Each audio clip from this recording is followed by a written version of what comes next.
मित्रों, जाति प्रथा के कारण हिंदुओं के आचरण व नैतिकता पर भी बहुत बुरा असर पड़ा है। जाति पात ने लोक कल्याण व सामाजिक उदारता की भावना को भी नष्ट किया है।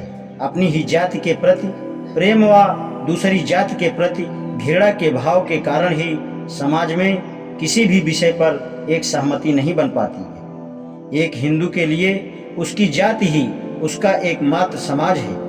उसकी जाति के लोग ही उसकी जनता है।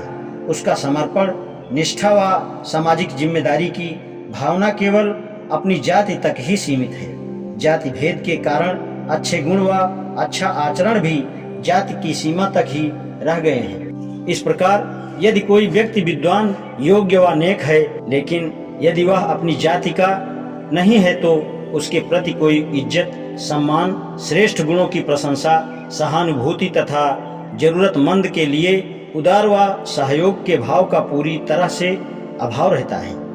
गैर जाति के पीड़ित व्यक्ति की पुकार को कोई नहीं सुनता है। यदि करुणा, दया और सहानुभूति के भाव पैदा होते हैं तो वे खुद की जाति के लिए शुरू होते हैं और खुद ही जाति तक ही समाप्त हो जाते हैं। दूसरी जाति के व्यक्ति के लिए हमदर्दी का कोई स्थान नहीं रहता है। इसका हकदार वह नहीं समझा जाता है। क्या एक हिंदू किसी महान सज्जन व नेक व्यक्ति का नेतृत्व स्वीकार कर लेगा? इसका उत्तर यह होगा कि अपवाद के रूप में साधु महात्मा के अलावा हिंदू उस व्यक्ति की अगुवाई कतई स्वीकार नहीं करेगा जो उसकी जाति का नहीं है। एक ब्राह्मण केवल ब्राह्मण नेता का और एक कायस्थ केवल कायस्थ नेता का ही नेतृत्व स्वीकार कर उसके कहे अनुसार चलेगा।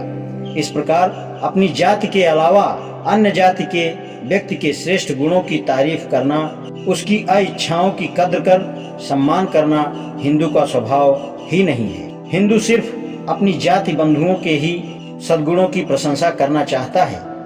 हिंदुओं की सारी व्यवहार व आचरण नीति जंगली असभ्य कबीलों की नीति की तरह संकीर्ण, दूषित व बुरी है। वह यही कहता है कि चाहे व्यक्ति ठीक है या गलत, चाहे अच्छा है या बुरा है, लेकिन वह मेरी अपनी जाति का है। हिंदू में सद्गुणों का पक्ष लेने तथा दुर्गुणों का तिरस्कार करने की कोई परवाह न होकर जाति का पक्ष लेने या उसकी अपेक्षा का सवाल सबसे ऊपर रहता है।